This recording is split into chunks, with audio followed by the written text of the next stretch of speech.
কোনো মুসলিম কি শিয়া মসজিদে সালাত আদায় করতে পারবে? আদায় করলে তার সালাত কি হবে? শিয়াদের আকীদা সম্পর্কে আমার মনে হয় এখন আমরা কম বেশি সকলেই পরিচিত, সকলেই অবগত। আপনি শিয়াদের সালাত, শিয়াদের বিভিন্ন আমল এবং শিয়াদের বিভিন্ন আকীদা এখন ইউটিউবেও ব্যাপকভাবে আপনি পাবেন।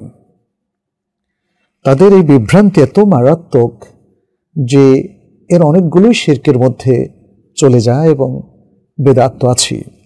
এবং তার চেয়ে বড় কথা হচ্ছে সাহাবায়ে কেরামের প্রতি তাদের আকীদা বাতিল, নবী সাল্লাল্লাহু আলাইহি ওয়াসাল্লামের স্ত্রীদের প্রতিও তাদের বাতিল আকীদা রয়েছে, তাদের অসংখ্য বাতিল আকীদা রয়েছে।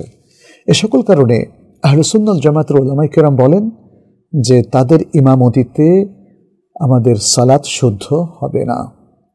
তবে কোনো কারণে কোনো ব্যক্তি যদি এককভাবে পৃথিবীর যে কোনো জায়গায় গিয়ে সালাত পড়েন, যদি সেখানে মূর্তি বা ছবি কিংবা নারীদের ছবি এগুলো না থাকে, তাহলে তার সালাত আদায় হয়ে যাবে। এককভাবে সালাত, মানে সেটা শিয়াদের মসজিদ হোক বা মসজিদের বাইরে হোক, প্রাঙ্গণ হোক, রাস্তা হোক, এটা হচ্ছে তার একক সালাতের কারণে সেটা শুদ্ধ হয়েছে।